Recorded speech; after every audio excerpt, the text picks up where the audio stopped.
Hello, my friends, and welcome to Wandering Monster America's Test Table. We don't play test games. No, we stress test them. My name is John Axolotl Baltusberger. I am Charles R. Bernard. I'm The Bridget answer. Brave. Oh, sorry.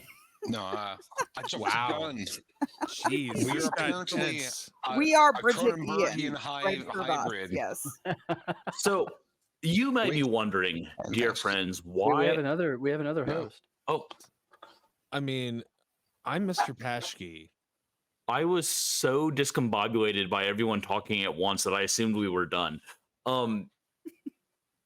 You may be wondering why I'm dressed as an axolotl today. I was wondering that. Nah, That- that made it- sense. It's an both of those are valid points. It's an excellent question, but also if you know me, it kind of tracks. Excellent question. We are at the approximately 2-year anniversary of my book Abhorrent Siren, in which a monstrous kaiju-sized axolotl hopped up on heroin, destroys San Antonio, Texas.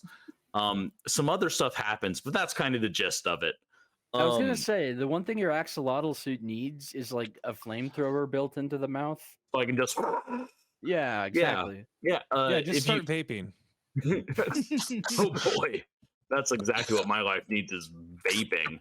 More chemicals. More chemicals. If you've seen my logo, it's a pink axolotl breathing radioactive destruction down on a city.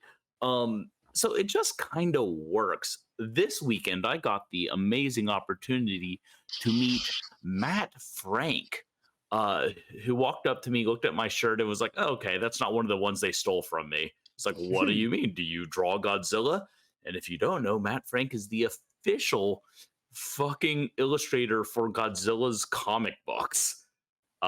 So I peed myself a little and sold Matt Frank a copy of Abhorrent Siren, and I don't think he'll ever talk to me again.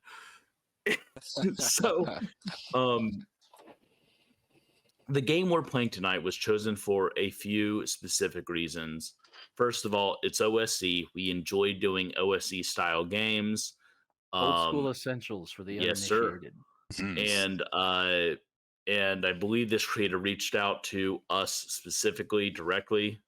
It was me. So Alex Bates is the creator of this from Forge of Ice. And when I saw the cover, which was lovingly made by Alexander Kostic, to me it looked so much like an axolotl at first. And it's like, John is going to need to play this. So I reached out just, hey, Alex, let's live play this, because if we do this, I can guarantee you I can get a man in a onesie, an axolotl onesie, and play your game. And I mean, that's a selling point. It is. You know, the one Absolutely. problem I have with this axolotl costume is there's no fanny thing. So if I need That's to an go, oversight. I just have to go on myself. Like if you need to go or engage in coitus, there should be flaps. I mean, I need flaps all over the place. I'm just There's a saying, cloaca flap. depends are a godsend, John. And, maybe that's how some of us make it through the stream. Maybe you just commit to things. And I'm not going to point fingers. I've got a trash I'm not saying can who. off scene just so I can just. That's so I can just shit in it. Yeah. Fuck off. I've just got a leather chair, so I don't have to care. Like, it's That's just, right. yeah. Cleans off. It's Why the is that internet. No one clean? can smell. So I showered for nothing. So I say all of this to say that we're going to play a game that involves axolotl-esque monsters, and you should go buy my book Abhorrent Siren, because I don't know, I need more axolotl onesies in different colors. I think that's a perfectly valid reason. claws. Fuck off. John said if once his royalties hit a certain threshold, he's going to buy us all axolotl onesies. That's true. Once I am insanely wealthy and quite mad with power, not only will I buy everyone axolotl costumes, I will use my immense wealth to influence Congress to make axolotl onesies the official uniform, and indeed strictly, I can't think of the word I'm looking for, where they legally force you to wear something. Anyway, you all have to wear onesies with me. It's going to be very genderless, but very sexy. Instead, like as a special request, can you just shrink me down to the size of an axolotl? I imagine by that point your power and wealth and magic will have increased to the point where that's possible. Yes, but you will have to live inside a butthole. Can my Okay, I mean- axolotl? Go ahead. Sorry. Go ahead. That's the axolotl, right? I want the mad scientist axolotl where they alter its genes so it actually grows into an adult versus all axolotls that just stay as like eternal children. They get bigger. Have you seen that? I wonder, like, what? So, do we even know what the adult stage looks like? Is They it like a turn gray. Pokemon where? Yeah, Whoa. yeah. And That's they're it? less cute. I disagree No. that they're less cute. So, okay, let me take a step back. One more thing. The reason I'm obsessed with axolotls, the reason I wrote this book is I grew up in Austin, Texas. Underneath Austin, Texas, there's a body of water called Edwards Aquifer. It is the only habitat of the Edwards Aquifer blind salamander, which is a albino cave salamander that is blind and super cute. And I love them, and I was taught to venerate them, and they are the coming gods. Okay, Ian, take it from there. Well, with that heck of an introduction, so It for really people, was. it our finest work. So again, this is the Fire Pearls of Aya-Ghan, written by Alex Bates, and a plethora of fantastic artists are making the bits of art that you see floating in the background, including Aaron Howell, Jesse Switters, and Alexander Kostic. This is a system agnostic module that you can plop into your favorite type of modality. In fact, even in the introduction, there is a very kind of warm greeting about how you can really put this into your favorite rule set or setting. It's inherently written in that Lost World setting. You know, think about like Sir Arthur Conan Doyle, and some of the kind of classics. And you could put it in, and you can take that and you can put it in sword and sorcery, you can put high fantasy, you can put low fantasy, even sci-fi. But all of this kind of takes place in the setting of Azor, in the great city of Azor. And there's a lot that you could do with this module, because besides the adventure itself, there's some fantastic world building that if you weren't already wanting to build out a new setting for your players, this would encourage you to do so, because there's so much rich flavor and lore and areas for you to explore. So with that, and to kind of also as a frame of reference, so since this is Lost World, this is going to be about Bronze Age as far as technology and world understanding and beliefs and values. So with that, we're going to hop into the introduction mode, and I think I'm going to need one of you to jump on that grenade of introducing yourself. But I would like don't to know who nominate Charles. selflessly- God He damn usually Yes. waits to go last. Really? I'm tired of it. I'm tired of Okay. him hiding behind all of us. Fine. I would like Well, him you know to what? go At first. John's request, I'm willing to just this once go first in introducing my character. Very I Sacrifice will am- never be forgotten. Mhm. Thank you. It's gonna be remembered I, next week. even after I'm forgotten, the sacrifice will still be remembered. They'll be like, "Who did that? I don't know."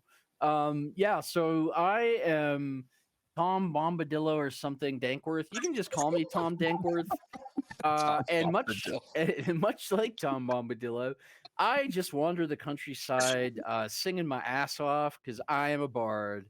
I love life. I have perfected a style of music that, as this is the Bronze Age, it's not country and western. It's actually sod and vespers. So I play that on my 7-stringed lute and warble along with it. My appearance is wrinkled but enthusiastic. Yeah, my alignment is chaotic. So I'm going to be a real pain in y'all's ass tonight. You wouldn't have it any other way. No. I'm Bombadil. Bombadillo. Dink. Bombadil-esque. Yes. Love it.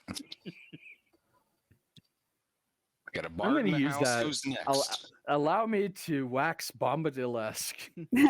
Please do. You got to get yourself a jaunty yellow hat and Yeah. sort of beard. So we have a bard. Who's next? I nominate John.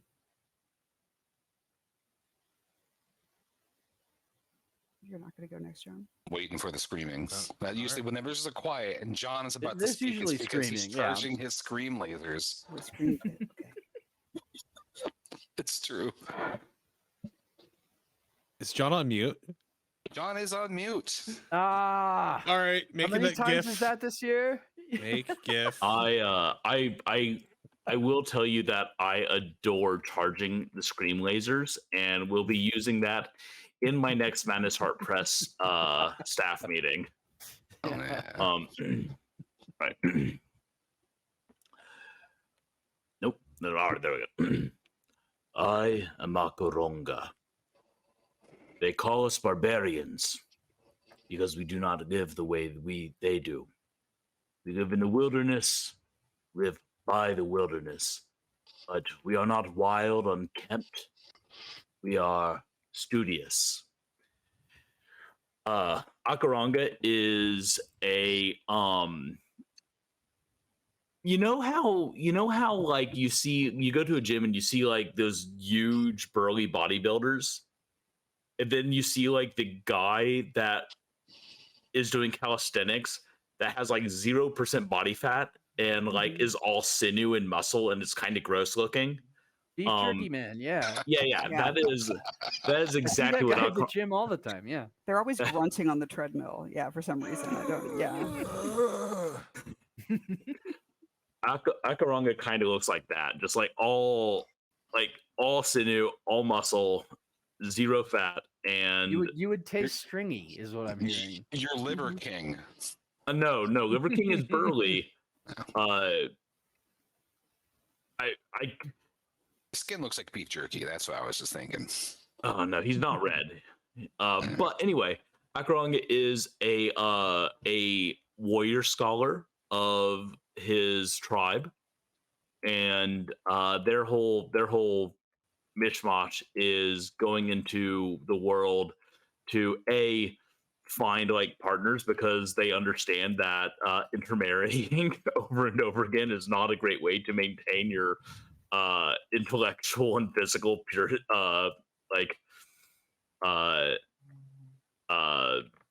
It makes for good community health. yeah, I mean, good I don't community know, health. man. I think some of that wild strain humanity can get pretty entertaining, like in Appalachia and so forth. Yeah, entertaining is not the goal of like like survival though. And the other thing is like when his people leave the tribe, they are tasked with finding new knowledge that can benefit the tribe and finding a new, like essentially new blood to strengthen the tribe's makeup. And Alright. he is on, it's kind of like the Amish like free year or whatever they call it. Rumspringa? It's kind of like Rumspringa, except they don't have to stop fucking when they come back. So you're looking for your trophy wife. I am looking for a trophy partner and like a book on physics, essentially. Cool. All If, right. if that book of physics was written by trophy wife or trophy husband, all the better. I think what I need to do is introduce you to a fantastic institution that can serve exactly the needs you're looking for, both of them. Located in scenic Provo, Utah, this majestic institution is known as Brigham Young University, This is not where gonna many a work young out person now. goes to gain Fully- knowledge and a mate. Yeah. I fully expected you to do. I thought you were doing that in character at first. No. As, No, it's better if you and I imagine thought it. you were about to like direct him to like a house of ill repute. I thought you were just gonna mess with him. It's better So- if that was in character. Mormons and why you believe that there was a exist Bronze in that Age world, Provo, yeah. but I don't. So I will say that my alignment is also chaotic, but probably directly opposed in chaoticness to You're Thanksworth. probably the way you're building him. He's probably more neutral as far as OSE goes. Chaotic. Hi, Bad. I love you. Oh, Anytime I hear about chaotic alignment, I just have to bring her up for a squeeze real quick. makes sense. Guys, this onesie is so hot. Please talk. Someone sorry, introduce sorry, themselves. For a character. All right. So I'll introduce myself.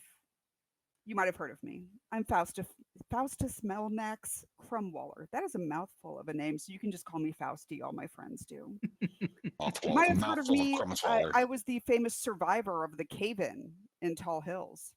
I lived underground for a full week and emerged the man you see before you today.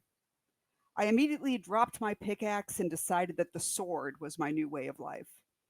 So I've been traveling the lands, helping the downtrodden, growing out this wonderful mane of long blonde hair that I have, with my sword and my trusty, gorgeous shield by my side. Yeah, and my guy totally knows a couple really, really dank ballads about you. Rad. Okay, I would like to hear those later. Sure. Is your shield like a buckler? Is it like like Roman style shield? Like what is the shield? So the shield is it is a solid gold effigy of me. Standing with one leg on a rock and my sword at my side, and I'm staring off into the mid distance with a look of conquering glory on my face. That's yes. I love it. Have I told you guys the story about the time a friend of mine showed up for a hot wings eating contest wearing a T-shirt with his own face on the front? Did he lose? No, he did. I think second place or something. Yeah, that guy had very few talents. Yeah. That guy had very few talents, but eating wings was one of them. Okay. Legitimately. I do. This is a completely unrelated, absolutely completely unrelated. I just want to let you all know that I was carded yesterday, and it made me feel good. Thank you. You're wearing the onesie? Well, no, but I got a haircut and a beard trim for the first time in 5 years, and I saw like 20 pounds and 20 years melt off my face. So, confession from a liquor store worker. Sometimes I would card people just to make them feel better. I mean, I'm not saying to you, but like sometimes I'd have like this 80-year-old woman. And then I tell my friends who are feeling good about themselves, so they feel bad again. Here's a fun story. It was a bad time for me to say that. I was just thinking of the times. My grandma. Here's a true. Speaking of Utah again. Sorry. My grandma was celebrating her like 91st or something, and we went to a restaurant and they carded her, and we thought they were like being like cheeky. Doing that, and they were like, no, I'm sorry, we actually need like an ID to serve you. 91, but because Utah is so strict with our liquor laws, like they will card everybody all the time. And my 91-year-old grandma was like incensed instead of being flattered at that point. It's backfired before. Like a liquor store confession. It's also backfired. All right. Paschke. Yeah. Spotlight. Wow, what a story, guys. Yeah, I know. Today we've been in story mode, so we will make sure to transfer this into our narrative as we are playing. I think he was getting into character. It's all right, man. I mean, everything happens for a reason. Zor's light shines on all of us, whether you like it or not, That's just how things are. Because, you got to worship the sun. Every freckle that I have on my body is just Zor's love. And when those freckles grow darker, that's Zor's blessing. And when they start to become lumps, that's a blessing too. I mean, it's all good. Everything is as it should be. I'm a character neutral. So, everything's just, it is. I worship a sun god named Zor, if you couldn't figure that out yet. Question from the audience. No. You mentioned body freckles. Yeah. How much time do you spend nude sunbathing? Well, every chance that you get, man. I mean, that's just sort of what you got to do. You every time at noon when the sun is at its peak and Zor is watching all, you just gotta strip down and just make sure the taint gets Zor's love. Yep. I was going to specifically ask if you're one of the people that does the colon sunning or whatever it's called. Oh yeah, gotta move you gotta it to spread the the cheeks. Give it a while. Move it to the right. I gotta imagine a sunburn on the inner part of your beehole is maybe the worst hell I can imagine. There was a bump in ER visits where for that does season shine. after. Yeah. Yeah. Now, with that introduction, with that mental picture. You're welcome, internet. Oh, internet. Twice a year, the hermit Aya-Ghan brings a handful of fire pearls to the city to trade. He has made this journey every year for 40 years without exception, just before the summer solstice and just after the winter solstice. Famed far and wide for the mysterious properties, these glowing crimson pearls command a great price. The hermit sells the pearls, buys a few supplies, and then disappears back into the wilderness for half a year. It's assumed that he has amassed a great fortune, and of course, his knowledge of how to create or obtain the fire pearls is priceless. This year, he didn't come. Merchant princes and noble customers alike are worried that he's finally succumbed to old age or infirmity. Perhaps he was waylaid by bandits upon the road, or perhaps someone discovered his secret refuge and stole his secrets for themselves. So the lot of you have been commissioned to find what has happened to the hermit, or if something has happened to him, how to make these valuable pearls. So your patron is Salgon. He is a minor noble, and when he contacted you, he sent a page boy and brought you to his little country manor. He's extremely old and wrinkled, but was still wearing a very elegant toga, and you could tell that he was very much worried about his ailing health, and perhaps these pearls would help keep him alive for longer and maintain the little power that he has left over the city of Azor. So, with a hefty sack of gold thrust into your hands and the promise of more upon your successful return, you have set out to the Wilderlands, where you are to follow the trail that the hermit led back to the cliffside where his dwelling is. The other information that you've been given about how to find this hermit is that he has some type of secret refuge or something where he hides between these two journeys along the year. You've heard from him that he got drunk at one of his villages that he stopped along the way and let it slip that the secret of the pearls can only be discovered when the lion sheds one tear. So with that kind of vague clue, you have been shunned out into the wilderness to follow this meandering trail through a series of villages and towards a cliffside where this lair hides. Now, before that, all of you have a equipped arsenal? Are there any last-minute shops or things that you need to do or information you want to gather from the great city of Azor before you are shoved into the wilderness? I think I know everything I need to know. Yep. Is there a local branch of the Church of Zor? Absolutely. In fact, are you from the great city or are you from the distant countryside? I mean, really, can you be from anywhere, man? It's all kind of just your existence here on this rock. I was born in the city, sure, but I've been in the country, yeah. So yes, I think is the only real true answer. Then is there anything that you need from your fellow Zor worshippers? Hey guys, so we're about to go and do an adventure. Do you have like some kind of sacred light that you could give us, or want to tag along? I'm trying to get us some henchmen. Someone is leaning into the OSE and getting henchmen.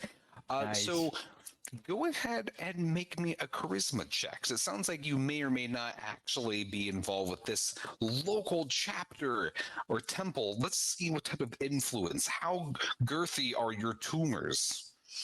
All right, that is an 11. Okay, so for you, hold up, let me pull up that. Yeah, your charisma is not very great. So as you say about what can you show me a sacred light, a henchman, and you just kind of ask this freely. And so, of course, the first thing they do is ask you is to show you, or for you to expose yourself. And you've tanned, and you've got your lumps and your cancerous lesions that are forming.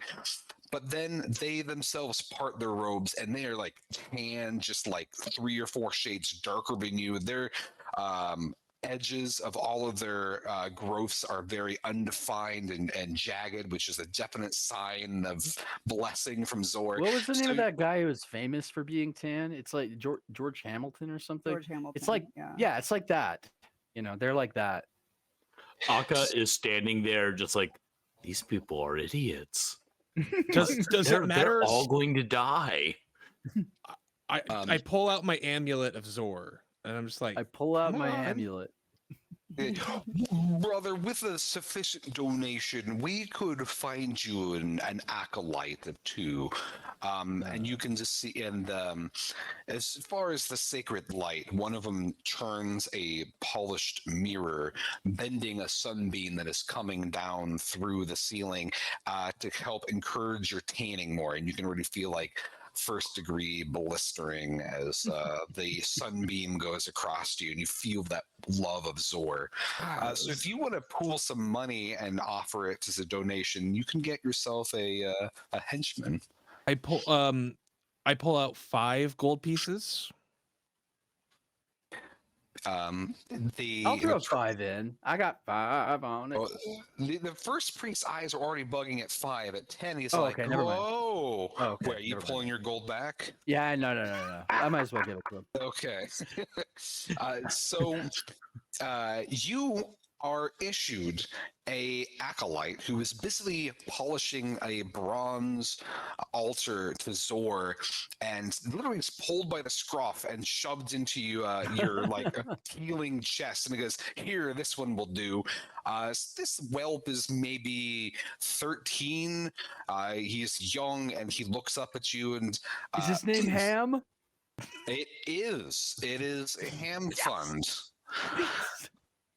So you have your hireling. So he grabs his meager belongings, just a toga, and a spear, and sandals, and a sling, and he is ready to join you on your quest.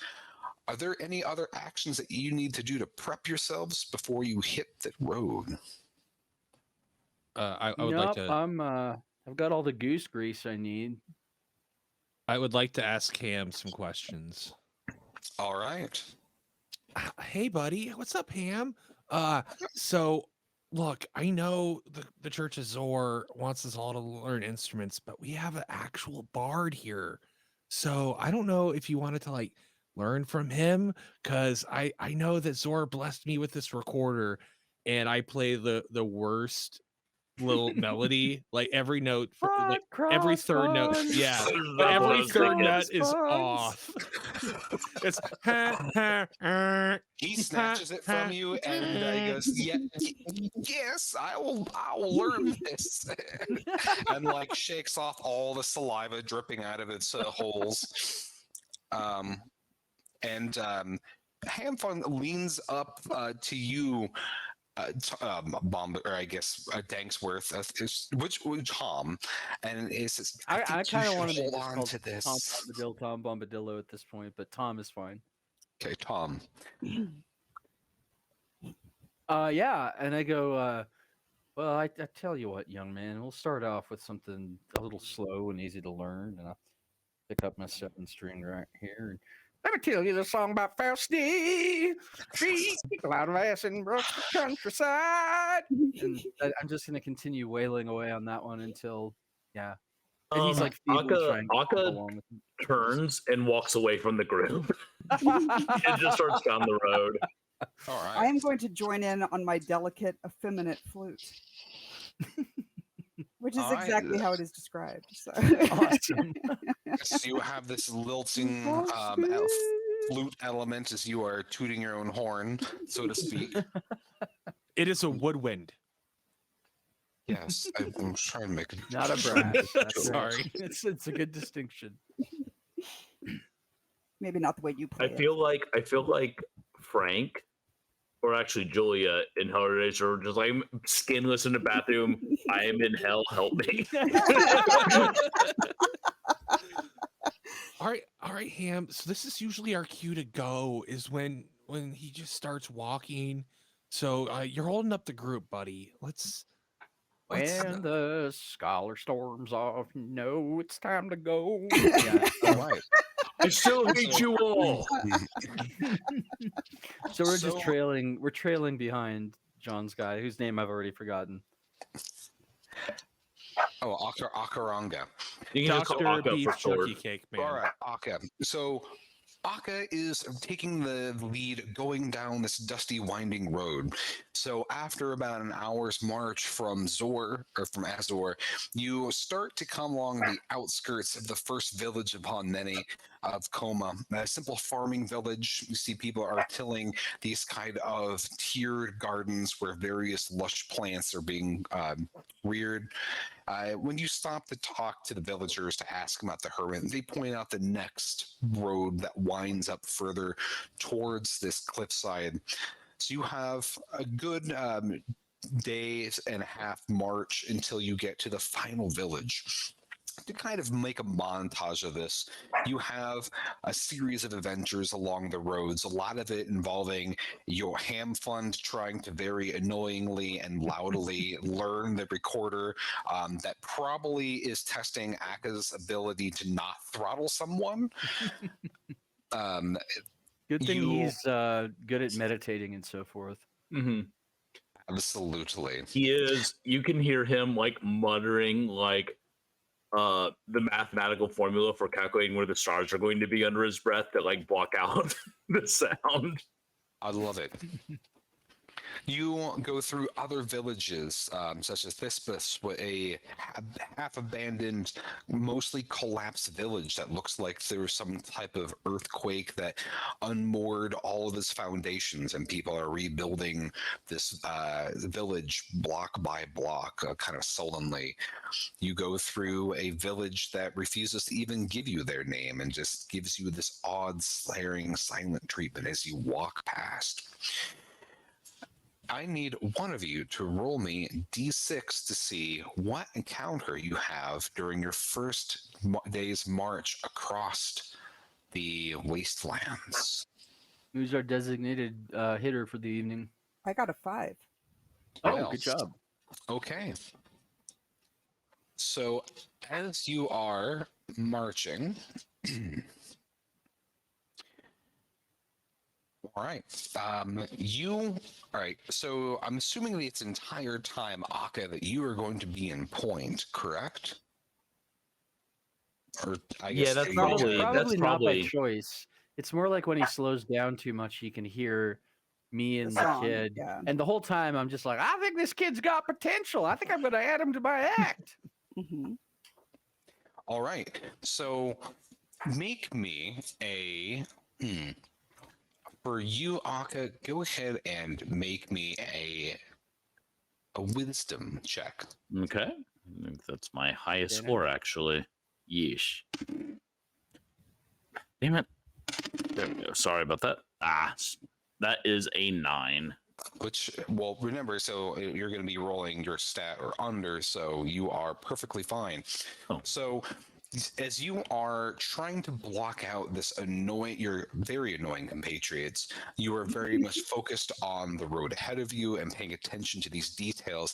And off to the left side of the road, behind these very conspicuously growing reeds, you can see slight movement of figures. In fact, you see that there are 8 human-shaped figures crouching in the reeds, and they seem to be muttering. Little bits of glint of light off of metal seems to indicate that they are armed or have something metallic in their hands. Okay. You know, I don't feel the need to do anything. Or rather, I kind of come up. I'm going to keep walking and kind of come up beside where they are, and then kind of wait for the rest of the group to catch up with me. Like you're just going to stand by these reeds containing these people that are trying to hide from you? I am, and I am attempting to make it seem as though I am unaware of them.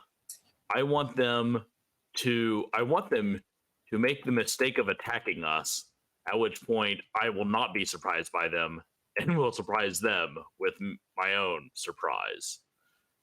I get smarter than I am, and I'm a professional writer.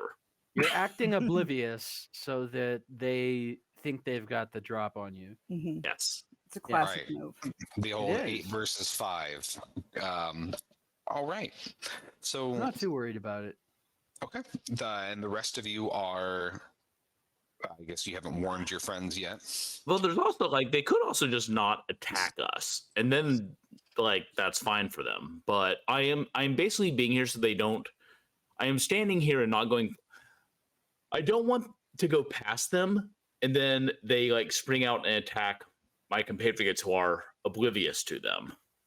You know, we've got a bard. You could always ask your bard to maybe sing a song about how you're a badass and no one should fuck with you.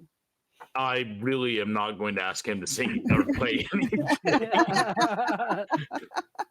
All right.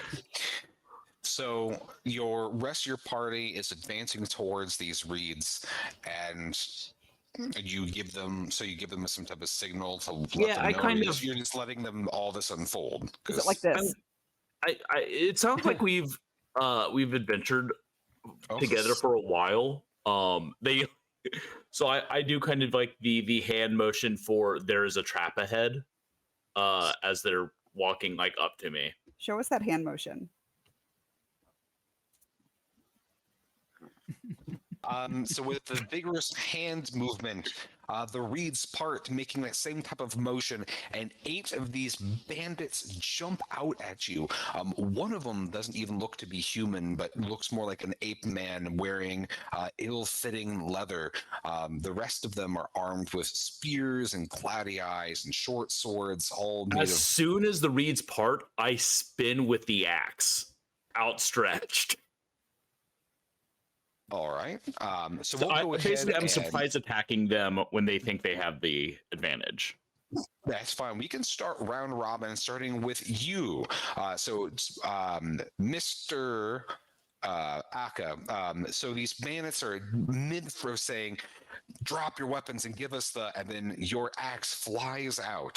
So we will do round robin, starting with you. We'll go through the cast. I hope I have time to yell, leave the ape man to me. That sounds ominous, knowing your predilections. Let's see. Is that a strength rolling under strength? So this is going to be OSE, so you're going to be doing a D20 for your attack. I've got your attack modifier next to your weapon. Okay, cool. Got it. That is a 15. All right. So you slash your axe out, and the person who was just in the middle of saying, you cut him short while you cut into him. Literally. Roll me your damage. That is a 6. So not only do you cut into his speech, you basically bisect this poor person. Your axe sails cleanly through, and just welters of blood just spray the rest of his compatriots. Nice. As I am now facing them, and he is laying on the ground dead, we do not wish to donate to your cause. Like a All right. intimidator. Okay. That's I'll make that as a morale. And all right. So they break morale. That is not how I expected that would go, but that is so all of the bandits see that you've just instantly sliced their leader in half, and you stoically deliver your pithy line, and all of them except for the ape man drop their weapons and run off. He looks at you like locking eyes with you, Tom, before and then Yeah, goes off in a different direction from the rest of the bandits. I pursue the ape man, but at the same time, I'm yelling as loud as I can in ape man. One moment, please, friend. Hoping that he'll stop or that I catch up with him. But I do speak ape man. All right, then that would give him pause for consideration. Then go All ahead right, and at that roll me point, your I would like. Hmm? Oh, okay. Go ahead. If he pauses for a moment, I would like to enchant that charming fellow using follow, and I'm going to do that by saying in Ape Man. You ever heard of a band from the future in a different realm called the Kinks? They had this really great album called Layla, and it had a song on it I'd like to play for you right now. And I tune it up, and I, compared to the bushes and the birds and the bees, I am an ape man. You see Akka just kind of hang his head, planting his axe in the ground, and like. But I play sigh. Ape Man by the Kinks because that's what an ape man would love to hear. The OSE purists would say it is intentionally designed for you not to use that in a combat situation, but the fact that you've been singing and you dedicated yourself to this bit, I will go ahead and give him his save versus spell to see if he is compelled, because Excellent. that is just at least fantastic. Now, it's not charm like a charm person. It's more of like a person is interested in following you, but go ahead and I'll just go ahead and roll save versus spell. We absolutely abide by the rule of cool here at Wandering Monster. That's right. And That's that right. has definitely got me yelled at into some forums. Really? Well, yeah, I'm actually that's very the much, least surprising thing I've ever heard on reflection. Yeah. Yeah, I have definitely, especially even from OSE people have been, but that's neither here nor there. He does fail his saves versus spell, so he's not magically compelled, but he will stop fleeing and he will hear you out. Okay. And I tell him that those bandits of his are just up to no good. And as he can see clearly, their big, strong leader was no match for just one of our party, let alone the whole gang. And we're going after this dude who's got these like rad pearls that glow and stuff. And you should probably come with us. And I promise you an equal share of the bounty. Regardless of your being an ape man or a former bandit or any of that, all are welcome under the black flag of our group, blah, blah, blah, blah, blah. I give him the standard, So. He looks at you, looks at the body that's, now finished bleeding and flopping around on the dirt, and he goes, money up front. Money, well, I gave my money to the Church of Zor. I thought you said you put it away. No, we gave me 10 GP for ham. Look, I still have some gold, and it's fine, man. Here, here's 2 We're paying him gold. money up front. He doesn't get a share. Yeah, I mean, You it get a comes share, out of or the you get money shares, up yeah. front. All right. Look. Let's Fair. just say 10% down, man. I mean, it's fine. Here's just 2 gold. It's cool. We're None of you down and understand no payments haggling. for 6 months. Yeah. He takes the 2 pieces of gold, bites them, looks at it, and goes, okay. And I immediately, once he's joined the group, I whisper in not ape man, and I whisper carefully to Akka. I'm like, 1 gold piece for each of his eyelids. Once he's dead, that guy's cannon fodder. I thought you cared about this. I was about to ask you to name him. I'll you name never him. named them. Yeah, I'll name him. Quesadilla. I'll name him Leica. I'm gonna name him Leica. Like it. Oh. All right. What does that mean in Ape Man? It is the Leica hero's these name nuts. of. No, actually, Leica was a dog, wasn't she? I don't know the name of the space monkey. Damn it, Cosmo. Oh. We'll call him Cosmo. All right. So after, so you sleep the night in a local village, and then after another day's walk, you get to the final village in your montage of adventure to Limestone Hall. This is the final village that is on the outskirts of this kind of transitional zone where you've gone from lush, verdant fields to more craggy, wastelandy area, and now you're kind of in this Badlands area where there are noxious hot springs in the near distance, letting out plumes of mist and fog that drift down towards this village, bringing with it this sulfury aroma. Around the outside of this village, you see that there are these pits that have been dug. It looks like there have been countless signal fires or smoke fires that have been burnt there. The town itself is built around what looks to be like a longhouse made of limestone block. And in the distance beyond it, you can see the rising wall of a cliff face that kind of bands around the horizon. Somewhere in that cliffside is where this hermit's hermitage lies.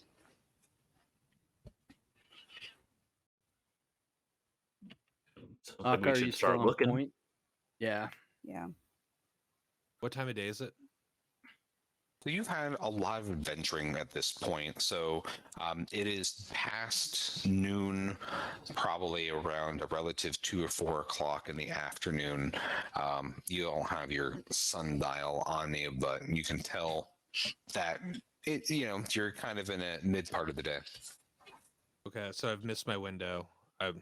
I'm now noticeably irritated that I just assume you've got like a pocket sun mirror, so as you go along, you can just sun yourself. I have a mirror if he so needs it's a one. mirror on a stick, so I can. Okay. I can Yeah. I it's bet- like a I bet- selfie stick. I bet it's It's like a- it's Ham like has it, the- and Ham is behind you. It's Oh, sunning you. no. Yeah, it's like that mirror on a stick they use at federal buildings to see if you're carrying a bomb under your car. Like he's just got that under your toga Yes. to sort of like keep toasting you up under the toga. Mhm. All right, cool. Yeah, man. I can yeah, hate you man. all so much. I need y'all to know that. We're gonna go in the cave, and I'm gonna be even worse about this. I love the fact that when I make these pre-gens, I have an idea of how they'll be played, and then you all interpret them in such wildly different ways. There's just if I would have told you, I would have never expected a Sunning Taint to come up on this live play. Gotta Oh, you expect know the us by unexpected. now. Yeah. I like the fact that Alex is from Alaska, so I bet the amount of sun and tanning is probably a much different experience. Mm. Lot right, more guys. lot more tanning beds means, tanner taints probably. Mhm. So you are at the outskirts of this village. This could be a place that you can get more information, stock up on supplies, or you can just completely avoid it and start to beeline through these hot springs, mud flat areas, and just get straight to the cliff wall and Coleman. Let's go cliff or go home, guys. That's right. I agree. So I mean- go ahead. Yeah, I'm for it. Whatever you decide, I'm there, man. Don't talk to me about this. As you kind of skirt around this village, giving it a wide berth, you notice that there's a woman that just watches you from within the circle of fire pits just outside of that limestone building, giving you a very wary eye. Hey, Aka, I think she's into you. She does not seem to be into whatever we are doing.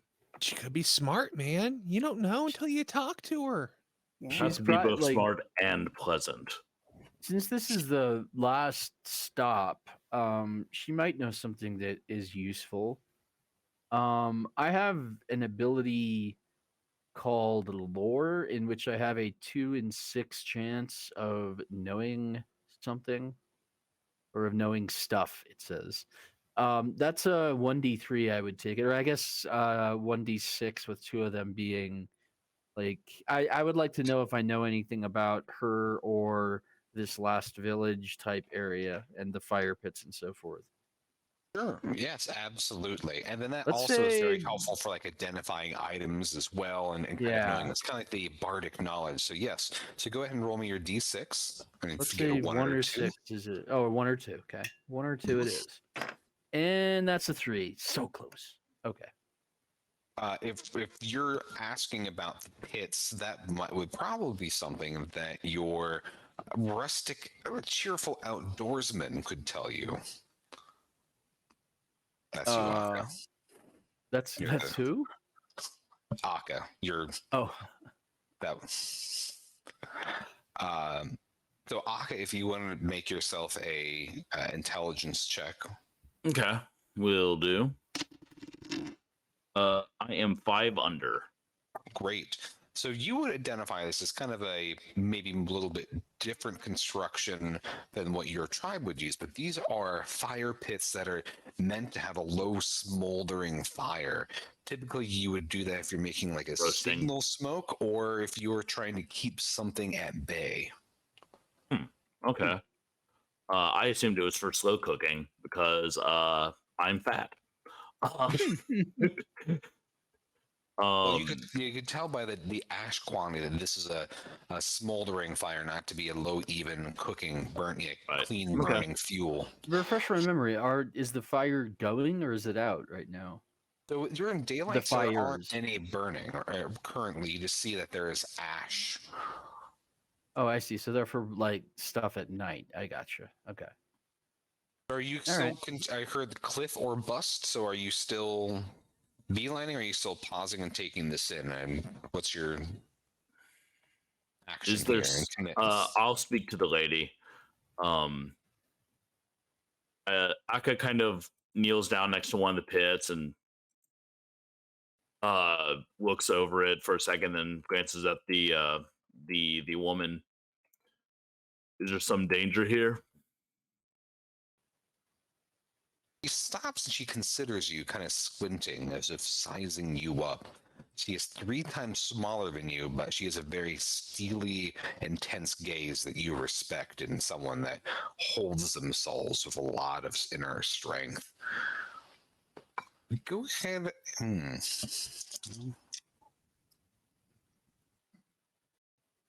She gives she looks like she's calculating something in her head, and she says, "There's a finned thing out there." And her voice is like deep and gravelly, as if she's lived many lifetimes. And there's a thing that will eat men whole out there in the mud. You don't want to go into its lair. That's for certain. Aka kind of nods and Ian, refresh my memory. Do we have to go into the mud to get to the cliff? So you're not very familiar with this land at all. So you're kind of wandering in blindly. They may be able to recommend a guide to you to help you get there more efficiently, but you're seeing that from here, it looks like there are transitional mud flats to hot springs. So you're kind of getting that. Think about Yellowstone, where you have crust that can randomly that you see like little pools of hot springs and bubbling geysers and things like that. It's They're called hot pots. Yeah, and mud pot and painted pots and all those things, and so it's like that. So it's a variable terrain. We need to get to the cliffs that are near here. Is there a safe passage that way, or is someone who can guide us safely? He's asking the NP. Okay. Yeah, yeah. Well, she goes, you first avoid and go around, and now when you recognize danger, you want help. Why do you want to be going to the cliffs?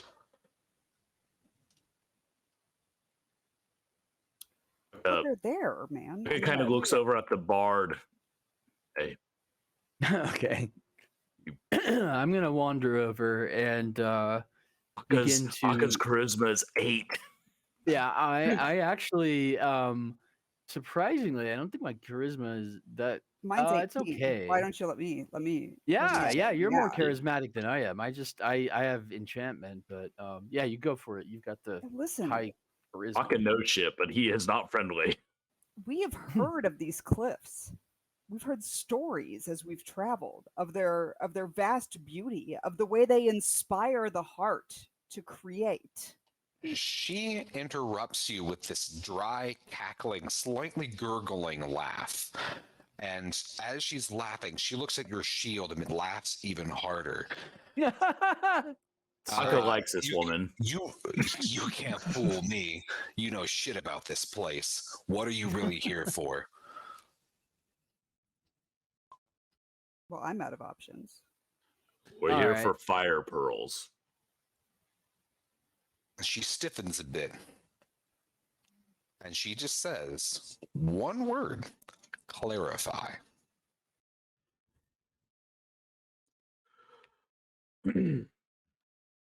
I'll wade in. Well, we're plumb used to seeing old Aya-Ghan at the solstice and the other solstice, and by gum, we haven't seen him in such a long time. We're just concerned about the poor old fella's well-being. And those pearls are essential to the supply of various beaded items of amusement in the city, and therefore, we're just wondering what's up. She relaxes a little bit as you seem to express concern for the hermit, and she says, "So you're looking for the hermit?" Yep, old Aya-Ghan. Haven't seen him in quite a while. We haven't seen him either, and it brings us grave concern. He is important to our village. And she points to the construction of the building and says, "You can see that we become prosperous as he trades with us and he honors us. He is a very well-respected member, and we have grown very concerned about his disappearance. So if you are here to help, then we would welcome that. And if you are here to harm, then..." And you hear her kind of like stomp her foot and like a kind of this rhythmic tattoo, and a cloister of men detach from inside the building to flank her side. And we will make sure that you don't return. There is no benefit for us clashing. We have no designs to harm the hermit. As my compatriot said, his visits are beneficial to the economy and health of our city. While we want to find what has happened and continue that supply, the most beneficial situation is if he is safe and he can continue his biannual trips. And we're aligned. You just acted very suspicious at first, and We do not know you. You do not know us. Any act seems suspicious when you are untrusting. Hey, would it help if I played the friendship It song? absolutely would not. Look, guy, I don't know what's so suspicious about us, as he's actively just sunning himself. Disrobing. Well, I mean, at first you said you're going around the village without, like, it's the last village at the end of a road, like, so like go around the outskirts and be like completely ignore a village and then come over and sniff some fire pits. I don't remember ever saying we were avoiding it. I don't either. Yeah. Well, I asked if you were going in. You said you were going around and going straight to the cliff. So that would just seem. Then perhaps. I assumed that the path to the cliffs would lead through the town. And then that is misunderstandings. It's all all good. right. Then yes, that would play out differently. I thought that's why I asked like twice. Like, oh, are you really just avoiding the village? All right. So then she apologizes to Fossus for the rude laugh. No, his shield is ridiculous. It is fine to laugh. So she introduces herself as Tarissa, and she welcomes you into the village. In fact, at this point, people just kind of relax and welcome you in. And you tell this from like a lot of the interactions with the villagers. They're kind of goading you in with friendliness to maybe spend a little bit of your coin. They're genuinely warm and welcoming, but you can tell they also, being at the end of a far road, they don't get much monetary input. So they're applying very hard for your tourism dollars. That's fine. I will spend some coin to get some information. Absolutely. I don't have any coins, but I'll play at the pub for free. And a ribald drinking ballad. Is there a church of Zor? There isn't. There is or isn't? Sorry. There isn't. Oh, time to start one. Can I convert people to the church of Zor? Hey man, why don't you just take your shirt off? It'll be cool. Goddamn Zormans are all the same. Licka like follows suit. Like he's got this hairy, burly ape man chest. Oh.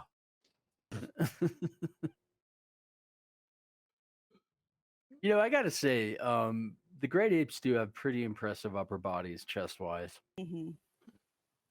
But they can do a lot of pull-ups. Poor John. All right. So you are off. So after you've been spending a sufficient amount of coin, make sure you mark it off in your character sheet. Parisa provides you a guide who will take you to. She kind of tries to choose her word, like she's trying to choose between two different things, and after kind of rolling it around her mouth like marbles, she goes, the three brothers who can take you to they know the hot springs and the mud flats the best. We will put you into their hands. And she's thinking again, they're interesting fellows, but they are the masters of the hot springs and the ones who can get you safely to the hermit's den. Their last name is Hanson. They have a terrible band. I'll add that in. So as you are, carousing the village, and also the other kind of bits of information you get is just how well respected this hermit is. He's helped people like clean wounds. When a beast wandered into the camp, he blew it up with some type of magical fire potion. He's gotten people into very fancy learning institutions in the big city. So this person is like everyone's grandfather and hold him in great esteem. Let's go rescue his ass. I I would like to know what wildlife and monstrosities we might be encountering. So the guide clears his throat and points at the pits, and he goes, Dimetrodon, that's the big thing out here. It's a mighty finback. It packs a wallop of a bite and can just gobble you up in half. That's the worst thing. The thing you got to really watch out for. It's got a den in this big mound of earth. You just don't want to get anywhere near that. Don't be tempted by the shiny things in there. It'll get you. The real danger isn't so much the other beasts. It's the dirt, it's the soil, it's the hot springs. They can pop like an old boil and spray you with hot water. Or there's some tainted waters out there that'll, make your head all kinds of foggy. So I know the safe route that can get you to the three brothers, but other than that, you'd be really on your own because the ground itself changes and heaves and shoves. So you have to be real careful. Well, avoiding the finback sounds like a plus. Unless you guys are eager to throw down with it. No in the mood to fight anybody ever. Yeah, friend, if you'll just swing us past that finback and take us about as far as you can go, we'll figure it out from there. Thank you. At this point, Hand Fun's recorder skills have gotten significantly better than what yours were, Alma, and is able to play hot cross buns twice as efficiently with only a third of the annoying squonking sounds. Excellent. The big you can buff. make traveling music for us. Yeah. So, sorry, got to break in with one more thing. seriously considering working something out with my sister because we spend a lot of time in the car together where we're going to do a 2-person version of I Like to Move It, Move It. One of us will do like that. I like to imagine that's what me and Hamfund are doing is like a terrible 2-person version of I Like to Move It. But hot As cross you were buns. doing that, Licka looks kind of sad that he is being left out. I was a base in college. So any other actions that you want to do in Limestone Hall before the guide takes you out into the hot springs? I'm good. We're good. Yep, we're good. So you advance into the hot springs. It's about an hour's walk west from the village itself. You can see that there are small crumbling cliffs and just broken earth, and the area is dotted with dozens of hot springs.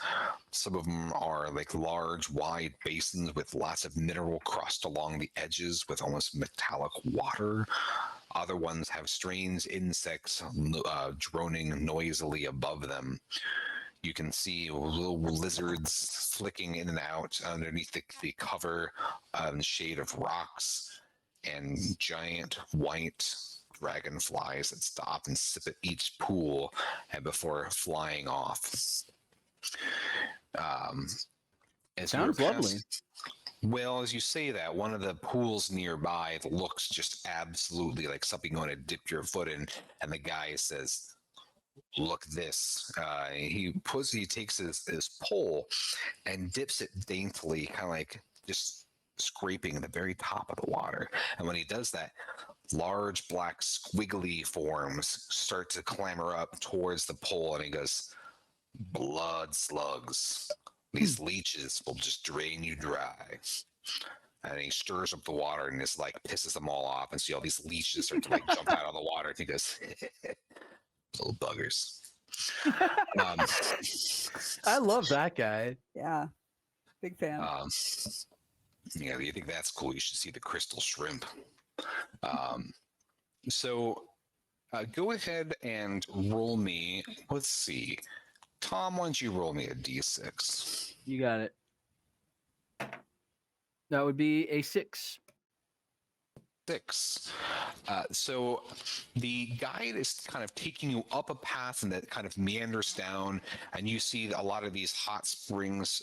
He tries to avoid a lot of the ones that are gurgling noisily, because he points out areas where the ground can suddenly shift and break.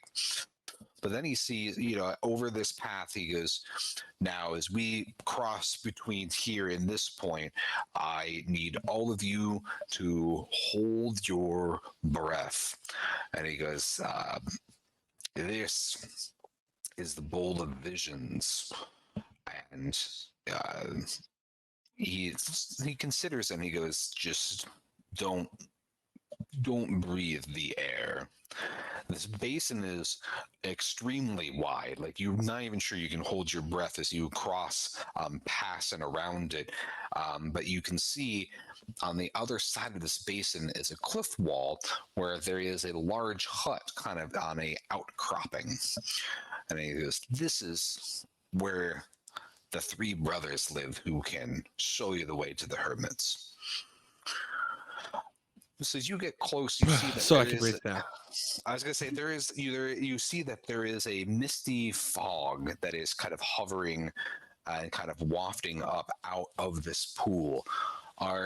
So in order to hold your breath, I'll have all of you make me a Constitution check if you want to intentionally hold your breath. Okay. If you are wanting to breathe it because you're just Alright. weird, just let me know. All right. Constitution, and we're trying to roll under that number. That or under. So a 1 is critting. Yeah. I hold my breath for a long time. Yep. I It's rolled all a that 19. sun energy that you've stored in your innards. I don't hold my breath forever, but I do pass. So. And I cut you off, Faustus. What did you say? Sorry, I rolled a 19. It's not going great for me. Oh, this is fan. Should have given up the pipe. Yeah. What about you, Aka? Aka's on mute. John's on mute because it's 2023. 2 over, friends. All right, fantastic. So, all right. So then, what I'll need you to do is make me. Ooh, no, I'll treat it like this. I'll treat OSE quite literally with breath weapon. Make me a save. So you're gonna roll your a d20, and you want to roll your breath save or above. So it's a 15 for you, Aka, and for you, Faustus. It's also 15. I rolled a 19. Okay, so you're fine, Faustus. Let's what about say you, I Aka? did too. All right. All right. So I rolled a 19, but like subtract 12 from that. If you want to be technical, but we don't have to be technical. We can just like All right. goosey goosey. So, Faustus, you feel a little bit lightheaded and giddy, and you see some like colorful orbs, usual things for you when you dabble in, the pipe weed. But for you, Aka, as you are passing through this with the others, you're starting to kind of feel this swelling sense of courage and bravado that you've never felt. In fact, you feel like your face should be on a shield and people should sing songs about you. I mean, truly, you are an ancient hero reborn. Oh, boy. You must compose and sing an epic poem in your own honor right now. I hate it. Okay. I'm not singing or composing a poem, so you can say that he's doing it though.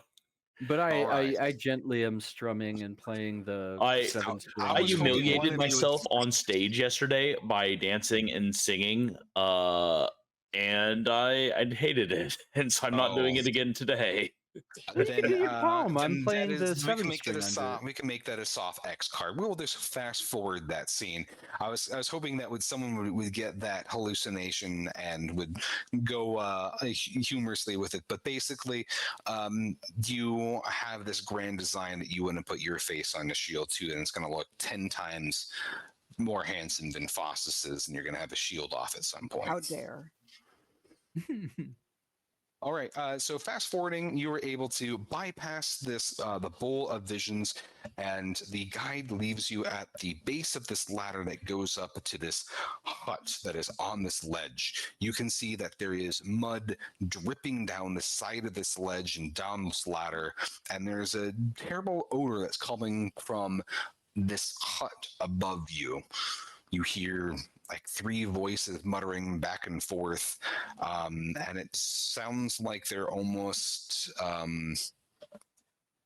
sounds like they're rehearsing a play or a drama. I mean, obviously, as a bard, I'm a big fan of the theater, so I'm eager to hear what they're up to. It's kind of a nonsensical play. It's bits and bobbles of things that you have heard, but then there's these recurring themes of mud and characters that they're personifying are like mud, like mud this and mud this person. And it's kind of this complicated thing. You hear a little bits of stories about fighting Dimetrions, and it's like someone's making a fan play of a fan play. To someone who's a big fan of clay fighters, that 1990s. Yep, I've got it. I think we've got some mudmen, guys, is what I say to my. I think we're dealing with some mud people up there. I think they might try to do a little mudslinging, if you catch my drift. Whoa, man, mud people are like the worst. They're like. Look, that is strange racism from you. Look, you prefer Quaymen. Zor tries to shine his light on everyone, and mud That's people, right. Man, they're out there trying to cover themselves up. They're made out of a soft material, like it. Yeah, you would prefer like the children of the urn. Yeah. So knowing that there's mud people, my instinct would be to try to convert them to I my literally religion. didn't realize what I was saying. I just didn't want to say mudmen. Like, let's just leave it at people made Clay out. I people. can't say it. No. We shouldn't be saying that. Let's just skip right past that and say that there are some unknown assailants of a possibly earthy nature up the ladder, and head our way up there. Okay, I have missed something because I'm just imagining people that cover themselves in mud, and I am lost as to why we're skipping it, and I'm not opposed to skipping it. It's the phrasing. Okay, Okay. I'll explain it after the show to you. that's fine. Thanks, Dad. You're welcome. I am catching the reference now. We can even fast forward the whole scene, but are any of you hailing these people that you have been led to, or are you letting them just do their dramatic plays and leaving them to themselves? I feel like touching them would get me dirty, which I'm not really into. I mean, as much as I want to scurry up there and get in on the fun and possibly transcribe their Mud Beth, I mean, I think that would be a winner. But yeah, I say we bypass them. I mean, it doesn't sound like the hermit is there. Is this the hermit's hut? Is that why the guy led us here, or is this just the base of the cliff? These are the people who know the cliffs and These are the brothers. Oh, okay. These are the brothers? These are the three brothers that they were mentioning. The I thought masters of the mud flats and the hot springs. Jesus, I thought that we'd already been past that. I thought that's who our previous guide was. No, he was taking you to them. Okay. Shall we go meet our guides then? Seems reasonable to me. Yep, let's do it. All right, so who's going up the ladder? Who's got the high charisma? I do. Who's got their face on the shield? Let's send me on up that ladder. I thought you didn't want to get dirty. Well, but I mean, I can't risk an opportunity. I can't miss an opportunity for someone to see me. All right. So you climb up this ladder, your long golden locks blowing in this kind of warm, steamy air. You see this like almost dramatic fashion shoot as you come up. And when you look inside this hut, you see that there are three men completely slathered in mud with giant, oversized, like theater masks. It looks like Cool. They're they're the pictures in the slideshow that you might be seeing if you're watching the live stream. These are the figures you're seeing. One of the dramatic masks has that sad, emotive face, while another one has like an impassive, neutral face to it with a large beard, and the third one has a kind of addled, happy, almost rictus smile in kind of as far as just dramatic opponents, and they look like they've just like you've caught them in the middle of something, and they all turn and look at you, and they see like your alabaster unmudded your clean skin, and they say, "Ooh, well, welcome, well, we are Herrick, Hill, and Olitz, and they write themselves up and they say, "Welcome to our fine hut." I love them already. And you like one with the smiling face kind of giggles to himself just a bit, and it echoes in his giant theater mask, and it sounds both joyful and mirthful, but also slightly creepy because it's this resinous sound. And what brings you to the hot springs? We're in search of fire pearls. I'm learning that maybe I should not be lying about our search for fire pearls. The one with the sad face turns and whispers something to his brother in the middle, but you whispering inside a giant theater mask, it just kind of amplifies, and he goes, "Should we tell her where the hermit is?" And the other one turns and goes, or him, "He seems like a trustworthy fellow, but far too clean. Far too clean."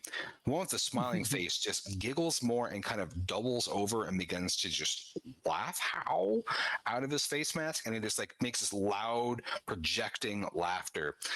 They both turn and one of them smacks his theater mask, and there's this hollow thunk sound, and he stops laughing, and he rights himself again. The whole hut just smells very strongly of hot spring vapor, and you can tell just like when the breeze picks up, all that misty vapor, the hallucinogenic vapor is just billowing straight into this hut.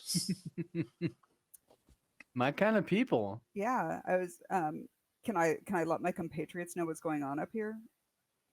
Yeah, so they kind of like we can even like Shout down the ladder. Hey, it's Yeah. cool. Come on up. So for sake of time, after you tell them your intention to help the hermit, they will happily take you to where the lion gapes. That there's a section of the cliffside where the hermit dwells, and it's like a giant lion's face carving in the rock. They themselves don't know how to enter it, but they can take you there. But in exchange for being led there, or taking you there, they demand a poem or a verse from a song as payment. Well, let me tell you about the one about the Mud Brothers.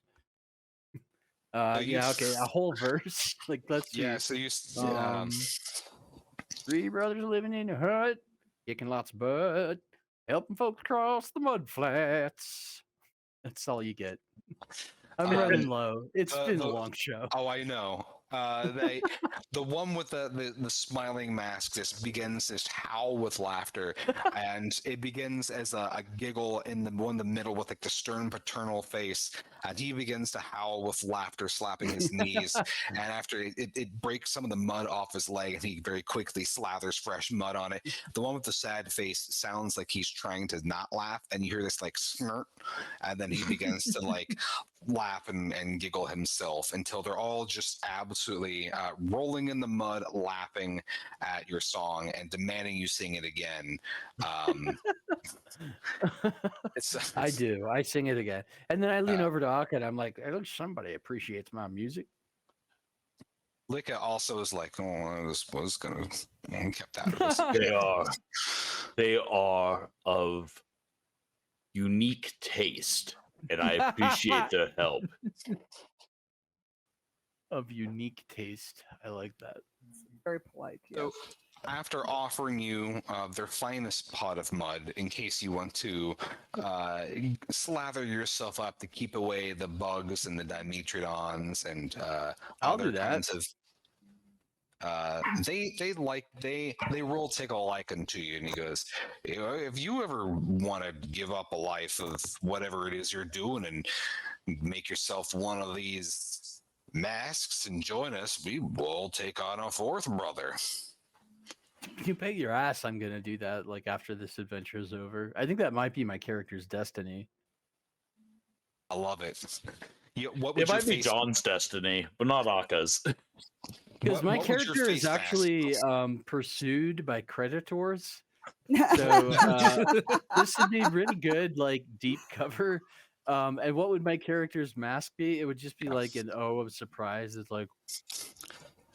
So we got a sad face, a neutral face, a happy face, and then an O face. I was thinking like that. Surprise. Orgasms. Like an O Gotta bring face, your O and face. cast in the theater. Yeah, that's great. I love it. I love it. So you have a montage of you going from this hut across various gurgling, eruptive hot springs, and the entire time, in every little frame shot of this montage, they're just begging to hear the song again. And Ham Fund is learning how to like play a hot cross buns remix of your song. Let's get that 8-man in on the action. Like, I don't know. I don't think I have a spare instrument, but I like to think I can. Ham bone. Yeah. Okay. Yeah. Let's have him ham boning along. I like that. He will ham bone the entire time. Great. So that takes you after a very emotionally and patience exhausting trip through the hot springs with the 3.5 brothers. You are taken to the lion's mouth. The trail here kind of slopes up from the hot spring filled basin, meeting the base of the cliffs, and this giant lion's mouth that is carved into it. It looks like it is a lion looking straight out at you. Both of its eyes are large and intense. It has a pronounced snout with two large fangs that hang down, and there is a relief of a maid carved all the way around it. The Mudmen, the three brothers, look at it and shrug and say, "We've never opened this, and never we would dare barge into the hermit's sanctum. He's been the only person that's even figured out how to get into this place, and that was 40 years ago. All he ever told us is the mouth opens when the lion winks, but it beats the shit out of me." It also, the hint we had earlier was when the lion weeps or something about when that. the lion sheds a single tear, I believe. Right. We're gonna so I'm poke thinking the lion in the eye. Exactly. I think that Yeah, one of yeah, us yeah. gets to poke it in the eyeball. Appreciate that. So with that, the three brothers, again, they whisper, each of them whisper something into your ear, Tom, and it's mostly like them saying, "Come back," and tell us the lyrics so we can sing the song ourselves. And they trumble back off to their hut. Trumble right back.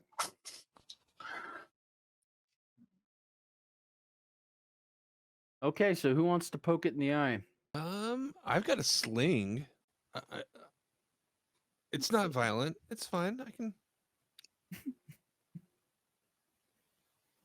Should I Go roll for for it. that? Is Yeah. the sling enough, or should I use my longbow? Let's try the sling first, and then we go longbow if the sling does not have the desired impact. I have a short bow if we want to do something in between. I'm Okay, just so kidding. yeah, so the No, it's forgot sling, to- short bow, longbow, and then yes. Right. All right. So I have a +0 to attack. I rolled a 7. And so you are wanting to plink it in one of these two eyes? Mhm. Yeah, the right eye. The right eye. All right, and so you're just doing this from a distance, just firing wildly at the eye, correct?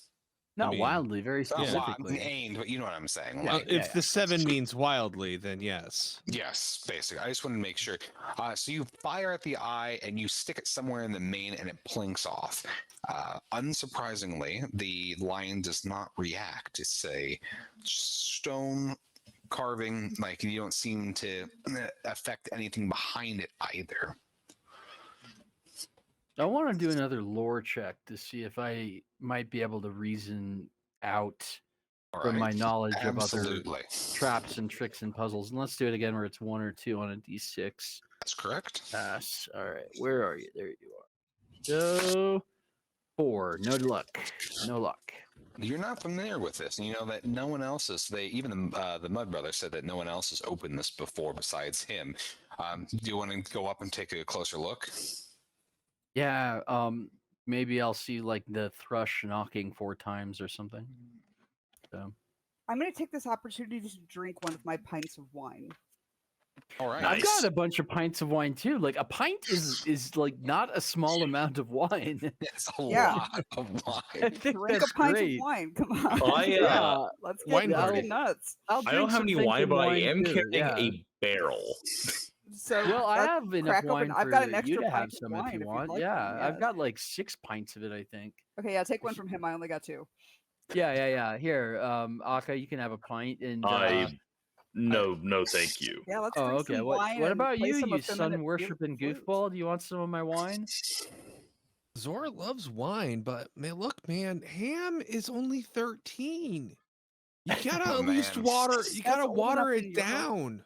Yeah. He looks despondent when you suggest to water his wine. Oh, And I what- you drop know, him a what do you wink. think- I drop him a wink, and I kind of make the motion that I'm watering the wine, and then just give him a pint. Ham He, Ham can drink with the big boys.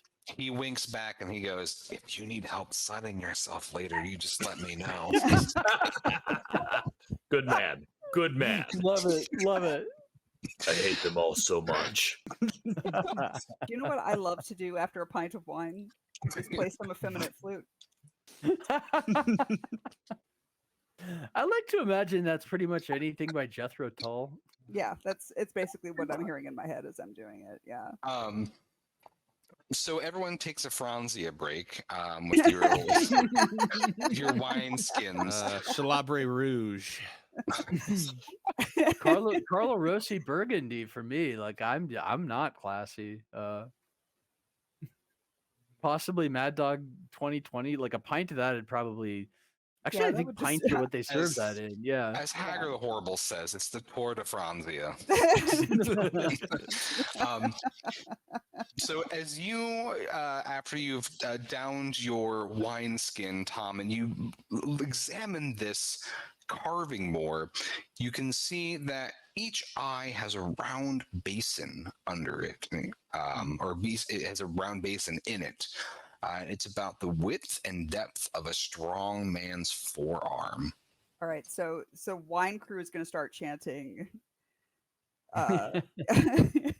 Oh wait, I'm not going to get that inappropriate. Just check we've been the talking about- basin. Check the basin. It's not getting inappropriate. We've been talking about sunning taints. Well, I was going and to say fist the basin. Fist that basin. Yeah, fist that's that totally basin. appropriate. Yeah, That's that's approximately somehow approval, that fits. That's somehow Yeah. less All right, let's offensive than go. all the other Yeah. stuff. I think that maybe we ought to. Well, let's see. Eye closes, eye cries. Not the same hint at all. Like very confusing. Oh, are you going up the fist the basin? Yeah, Fist I'll that go up basin. there So when and you like, yeah.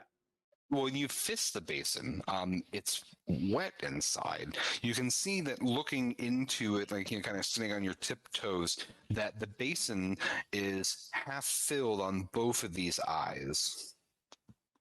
Okay. I would like to transport the liquid from one basin to the other one using my now empty wineskin. Ooh. There was a purpose for the wine break. So you can see like these basins kind of go back up into the lion's skull, and as you are taking the liquid from one eye and putting it in the other, you hear this little chirping, like bubbling sound, kind of like those little bird whistles that you may have played with as a kid, and you hear a grinding sound coming from behind the lion's skull. There is the sound of some clicking and some wheels grinding, and then the door begins to slide in from the mouth. Cool. Very cool. While you're up there, Faustus, roll me a d6. You mean me, right? Yes, I'm sorry. Excuse No me, problem. Tom. Here we go. Tom Bombadil Dangsworth. That's right. Oh, that's a 1. Okay. All right, great. So the door opens up, and the rest of you can kind of see that it is relatively seemingly kind of dark inside. There's a little bit of a red glow kind of coming down within the mouth, making it a little bit hard to see from the outside in. Well, I feel like my work here is done. Who wants to go on point? I guess Akko will go first. Yeah, yeah. Seems in character. Pam and I both light 2 torches each. All right, so you have a torch in each. Both of you have a torch in each hand. It's too dark in there. I mean, yeah, she is bringing the sun god and it was full blasting. All right. Okay. So, Akka, are you sure you're just walking right on in? Yeah. Okay. So when you first get in, your eyes have a hard time adjusting, going from outside to the darkness in here. When Ham comes in behind you, you can see that this room is walled with unfinished stones, but the floor is of a quality antique tile. There's a clear path of dirty footprints that leads from inside the mouth to a hallway on the far side of the room. And since you have your barbarian tracking skills, you can definitely easily tell that the most recent set of footprints goes inside but doesn't return. As you are looking at the scene, there is a large brush that sits on a woven reed mat just inside the door, and next to it there's an empty bucket with a big ladle in it. I feel like we're the fantasy equivalent of the EMTs who find the guy who's been missing for up on the 4th floor. Like neighbors have been worried about the smell. Basically, so you've got an open door, you've got an open hallway going forward, and on the other side of that hallway there are 2 doors. One that looks like it's been barricaded up, and the other one is made of thick planks that look like it tightly fits a crack on the wall. I knock politely on the one that's been barricaded up. So, Well, I mean, it's barricaded to keep something out, right? yeah, I mean, or maybe barricaded so it keeps something in. Yeah. Yeah, I'm just gonna knock Either way, politely. giving a little knock doesn't hurt. Yeah. Okay. So you see that this thing has been had multiple planks, like they look like they've been broken, and then more planks on top of it, like nailed into it to hold it. When you knock, roll me a d6. D6. That's leaning on my pen. That's a 5. Okay. You don't think you hear anything on the other side. No one's home, guys. Wow. We came all the way here and there's no one out. Bummer, man. There's a door on the other side as well. And then the hallway. Is there a crack under any of the doors, like that's marble sized or bigger? The one on the right looks like it could be. So it's made of thick planks that have been. Actually, I'm wrong. It would be the door on the left. That's this more kind of barricade one. The bottom looks like it's been maybe chewed on a little bit. So you could easily slip some marbles inside there. Yeah, I'm gonna roll a couple in there, like just to see if ET style anything rolls it back.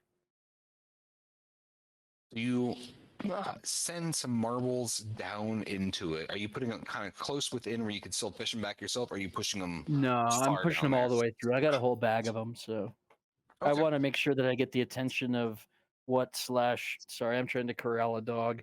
Who is in there, if anyone. Great. So and how many of those are you pushing down in there?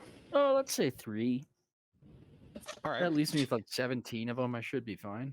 So as you start to clink some of these marbles in underneath the door, you start to hear a very, very faint scurrying sound. And then scorpions start coming out from underneath the door. Yay! They're just I hate you so much. like it's not a flood of them. It's just like a couple of like the ones that are scouts for a nest, and they're clacking their little pinchers and sticking its tail out like if they're kind of guarding the crack under the door. I'm gonna call them clackers, they're not large. pinchers from now on. No, well, I mean they're small. They're like little matchbox size ones, but Oh, okay. The smaller the squash 'em. scorpion, the more poisonous it is. Just I squash them FYI. carefully. Because I don't want them reporting back to the hive that there's how are you good stuff to squashing eat out here. these? With his Well, bare feet. No. No. Let's see. I've got all kinds I of have a stuff I can sledgehammer. portion with. Do that. Yeah, do that. I don't want All right. scorpion bits on my hammer.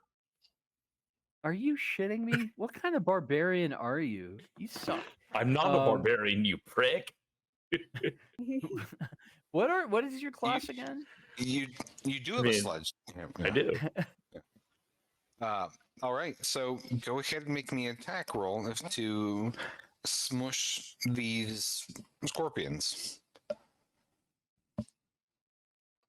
I can't speak scorpion, regrettably. That is upsetting. All right. we Are you telling me to smash it? Are we taking that thing for from sake, John for about sake not of using time, his? we can. I just wanted to see We're if actually anyone gonna take gets it literally. stung. Okay. So All we right. will Let's just. see. Oh, I rolled a nat 1. All right, so you safely smash these scorpions Okay. without getting Nice bummed. job. All right, so you at least there's some scorpions, if not other things, behind this door. The other door that is closely and tightly fit against the right side of the hallway. It also looks like there are two metal bars holding it in place, and the hallway going forward is this dark.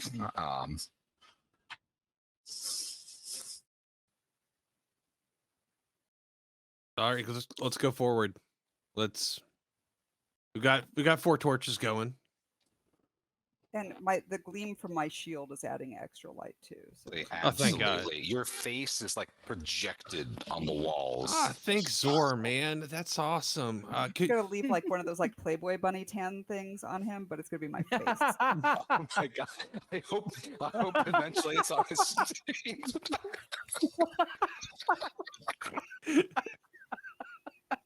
Sword, like The solar tattoo or the sun goes shine? just imagine if that were to turn into like a cancerous lesion to grow with you. Just like Zap Brannigan, like Not even mad at that. Oh. Yeah. all right. Who is taking points down this open hallway? I'll go I think- first. Yeah, send the lights and yeah. All right. So you and Ham go first. So the hallway extends further, I guess, to the south from here, and then it rounds a corner and down a flight of stairs. As you begin to descend this flight of stairs, you're starting to feel intense heat and moisture kind of rising from the depths. You can see at the bottom of the flight of stairs, there is an opening into a larger room, and it looks like from here that you're going to be almost like on a bridge or some type of walkway over some type of chasmy area or something. Are you the rest of your party gonna follow, or are you gonna be scouting ahead? I would be I'm assuming the rest of the party would be following. So Yeah. Yeah. I'm Make- following. Yeah, I'm Okay. following. All right.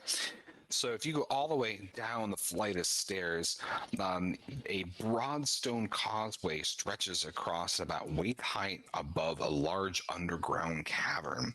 There are dozens of deep pools that are slimed with algae, and you can see with the light of your 4 torches that there's like blind cave fish that swim away from the intensity of your light.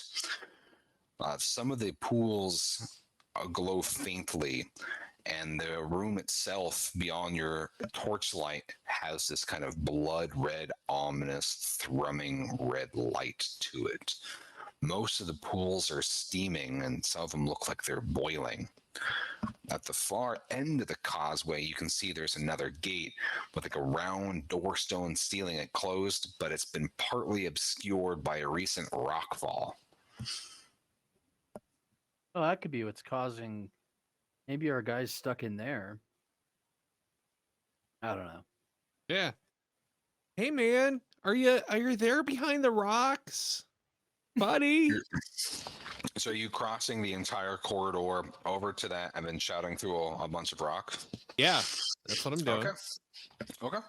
So you cross across this causeway, and go ahead and make me roll me a d6. A D6. I grabbed the wrong dice. 4. 4. All right. So you get to the other side of this causeway, and you can see that the rock is round and it needs to kind of roll in this channel, but with all this rock debris in the way that it just can't roll. You're going to spend a lot of time clearing all this debris in order for you to roll this big rock. So you start to shout, ask if the person's okay on the other side. Yeah. So as you start to shout, you can't really hear anything on the other side. The pools are gurgling loudly on the other side, or on the opposite sides of these bridges, and you hear this pockets of steam hissing. And you really can't hear anything through this. All right. I would report back to the group. Guys, I didn't hear anything. I did a good check there, but I mean, I don't know. We could move the boulder over there. Ham, why don't you buddy go over there and start moving the rocks? We'll go on the other side and start pushing. This seems right. Right? Gang? Yeah, I Sure. can. Yeah, I'll assist with that. Licka just kind of stares around like, Oh, You- he's part of the equation. Come on. Yeah, he's Am part of I? the group.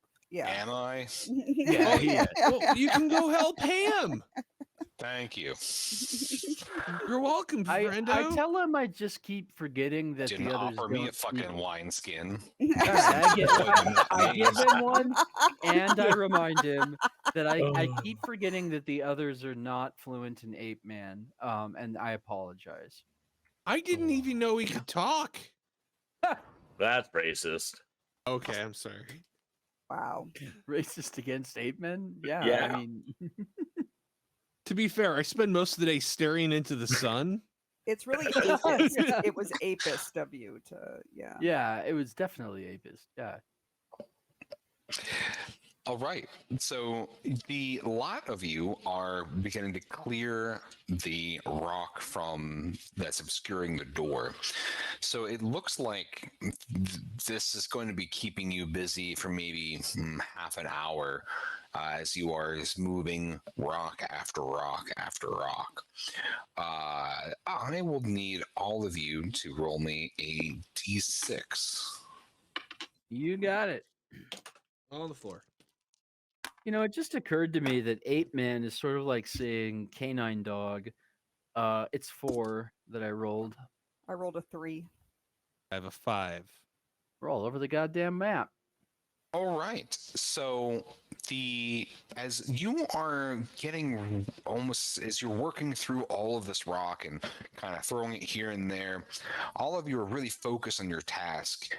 Except for you, Aka, you're noticing like there is something weird with these plants that are growing out of the hot spring.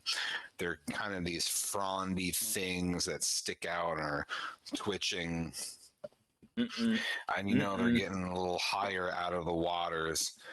And then Do they there's look a little bit heads. like this? Yeah, you see these little heads beginning to poke out of the pools near you, and you Cool. notice that you're being watched from either side of the causeway Friends, by I think a the lot pearls of are these. eggs. The Aka is slowly backing up. They don't seem to be menacing. They're just looking at you very curiously with like these little beady eyes, just watching. No, just there's a kind bunch of them. rising up. Aka backs up. They are scooting just a little bit towards the causeway. They look kind of cute, like they're kind of young. Kind of cute. No, they're fucking adorable, and you know it. Hey, I don't know if Aka would find them cute or if he'd be like, Everyone does. It's required. I imagine you this like burly, like Hyborian barbarian voice, but like, it's fucking cute. Like, so you are just beginning to get this door free, and you see that there are more of these things popping up around these. Did you extinguish your torches, or are they still burning? I would never. Them down? So they're just No, they're still burning. all right. I just need to be okay. It's like a religious obligation with that guy. Well, yes, but you're also clearing rock, so that's why I was curious how you were going to be. Yeah, so holding one torches. hand holding 2 torches at once, the Okay. other hand moving rocks.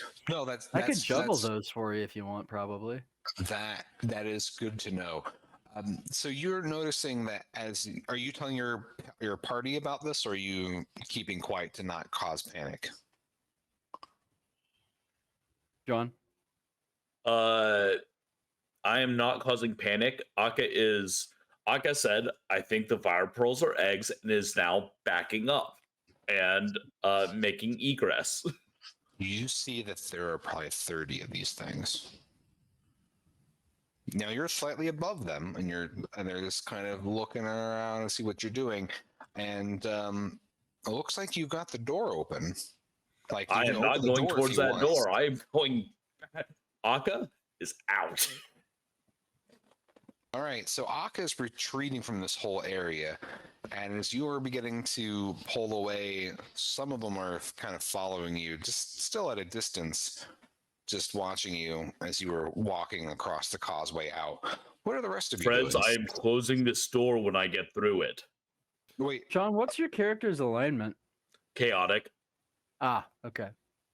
oh, so you weren't helping moving the rock. I thought you were helping them and now leaving. So you're gonna He is go helping and into- leaving, and then he's going to shut the door behind him. I am going back the way we came. Okay, so He's there's rat no, fucking yeah, us, there's no, yeah. I was gonna say there's no door that way. That's what I was asking. Okay, all right. So you're leaving. What are the other group of you doing?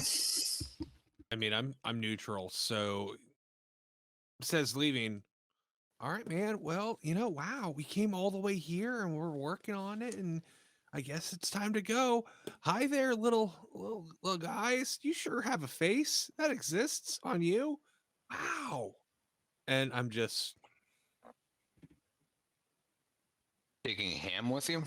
I imagine Ham would be as neutral as me and not liking the dark, so it's yeah. I would assume Ham comes with, but Ham has Ham's own agency. Okay. So I'm not going to tell Ham what they have to come with. You paid for Ham.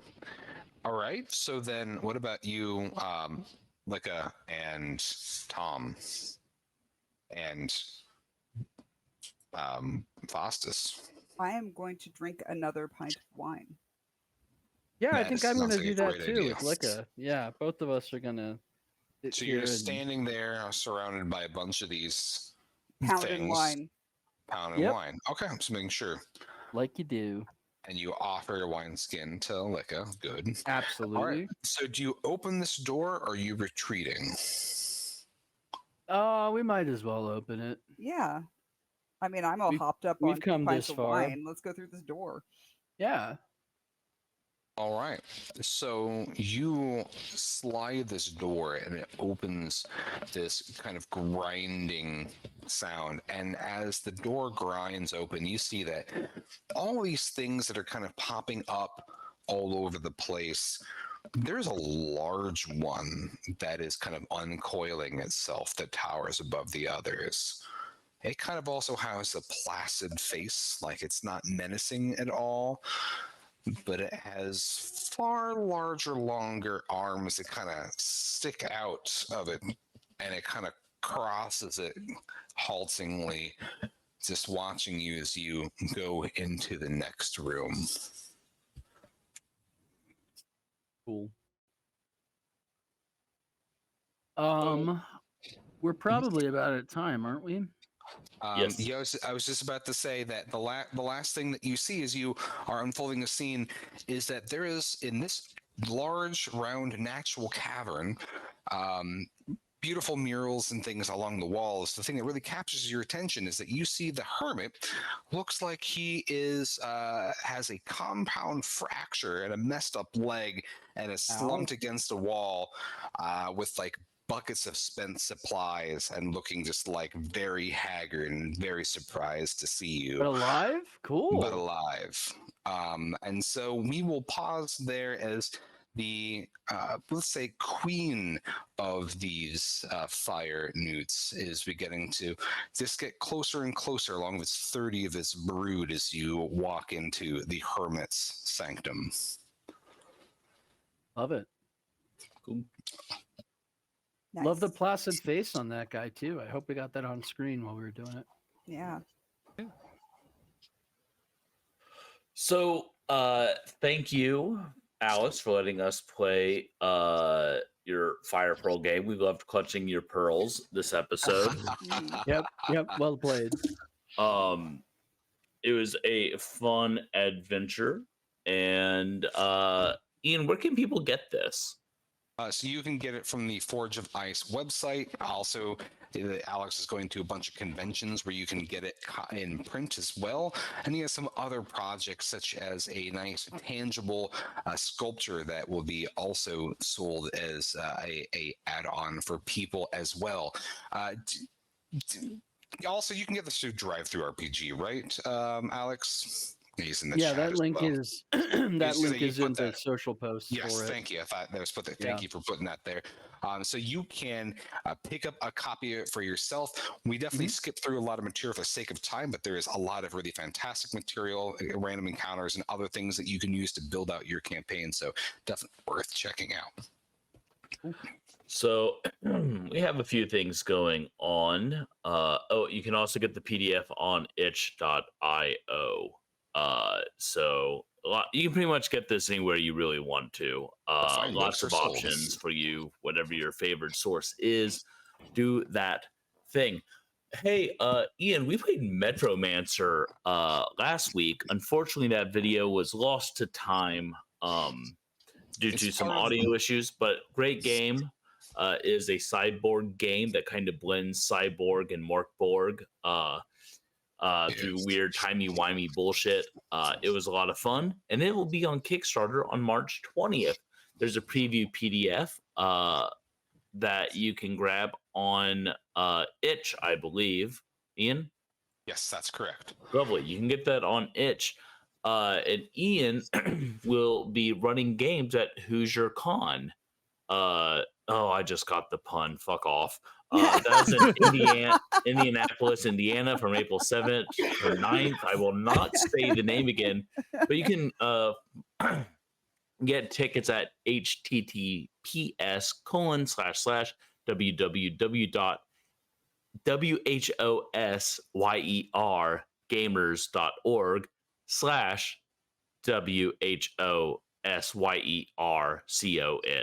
Who's your con? Not gonna say it again. You tricked me once, shame on you. So this show is ostensibly a tendril of the all-powerful, all-consuming Madness Heart Press. Ostensibly?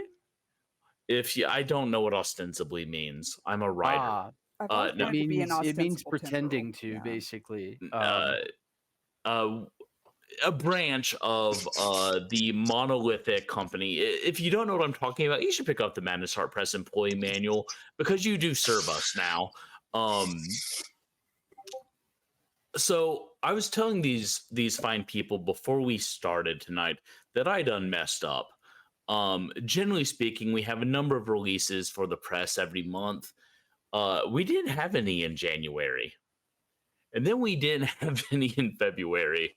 And as a result of my decisions and life choices, we have 8 books dropping here in March, starting today with Monstorm, a charity anthology featuring stories about storms and weather and crazy stuff like that.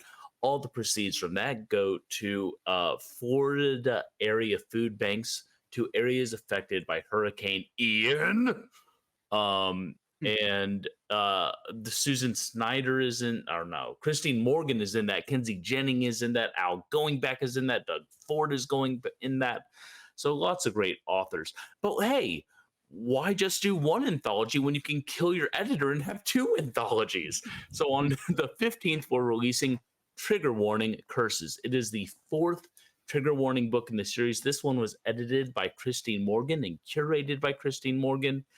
And she says it's gross, and it's going to be incredible. Also in that book is Susan Snyder, who has been nominated for a Splatterpunk Award for every single short story she has put into a trigger warning anthology so far. So you know it is going to slap.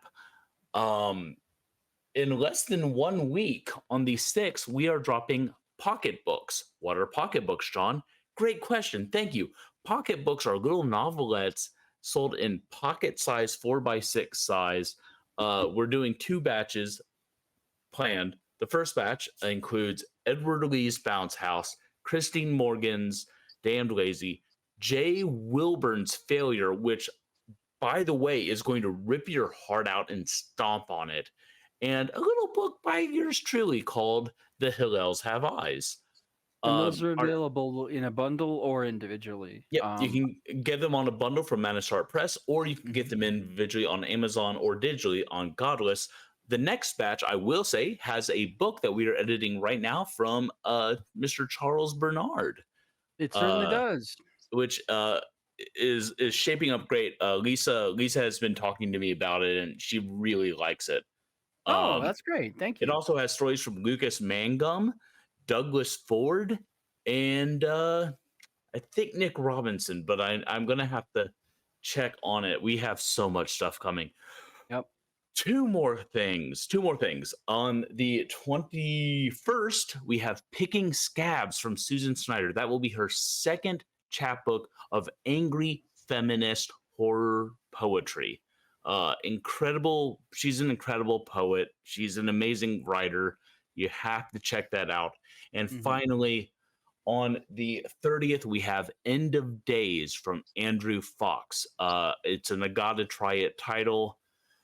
It is a weird apocalyptic robo Jesus story with nukes and all that good stuff. So, hey, John, for our viewers who might not be familiar, what is I Gotta Try It? I Gotta Try It is the name of my first podcast. Oh, no. I Gotta Try It. That is why I own the name I Gotta Try It. It was my first podcast. But I Gotta Try It is the Jewish imprint of Manishart Press. When I got started writing, I realized there was no place to publish speculative Jewish fiction. And I said, fuck that. And then I did it. So that giant list of things I just said, all coming from manishart.press this month. Also coming soon is a brand new bookstore in Central Texas, Ghoulish Books, where you will be able to go to events and buy Manishart Press books off the shelf. So lots of exciting stuff. We'll have more gaming news like Odd Gobs and Morkabeans. Morkabeans is available now, but Odd Gobs and Whisper of the Dead Saint are coming soon. So stay in touch. We have a newsletter. You should sign up for that, I guess. Otherwise, follow Juan Moncast on Twitter. And while you're at it, maybe follow MHP_horror on Twitter too. Charles mans both of those accounts, and he does an incredible job keeping people up to date on what's happening, including me. Sometimes he has to tell me what I'm supposed to be doing. But it's not just promotional shit for us. Like the Juan Moncast Twitter especially is like all the nerdy gaming news and cool articles he can find. It's a really super cool Twitter account to follow. So make sure you're doing that. And as always, if you want to find us, you can go to Juan Moncast and get all the little bits and bobs and reviews. And I have run so far out of steam, it's not even funny. But we had a blast tonight. We hope you will continue to join us every Wednesday at 8:30 here on Twitch. You can also catch us on YouTube for our video on demand, or hear the audio wherever you happen to pick up your audio podcasts. Friends, thank you so much for joining us on this consensual journey we call Wandering Monster. Before I kick Nightbot straight into the sun, my name has been John Baldisberger. My name has been Charles R. Bernard. My name has been Bridget Brave. I am Daybot. Ah. Yeah, all plays soar, man. I mean, may his light shine upon all of us equally. You know, Your taints always be sunned. Yeah. Being of Polish descent, I avoid the sun for very good reasons. Until next week, avoid the sun, get in the sun. Either way, play fun games, roll crits, and we will see you next week.